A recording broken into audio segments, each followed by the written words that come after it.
आज हम बनाएंगे सॉफ्ट रोटी। इसके लिए थोड़ी टिप्स मैं दूंगी। देखो, मैंने यहाँ ઘઉંનો લોટ લીધો છે, તેમાં પાણી નાખીને આપણે લોટ બાંધીશું અને લોટ ના ચીટકે એટલા પૂરતું જરા ઓઇલ લીધું છે। બાકી પહેલાં કડક લોટ બાંધી પાણી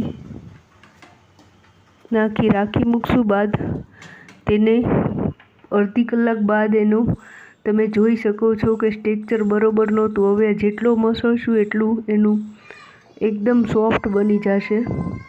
હવે તેનું આપણે એક ગોયણું કરશું અને તે વણવામાં પણ ઝડપથી વણાઈ જશે જેટલો લોટ સોફ્ટ બન્યો હશે તો।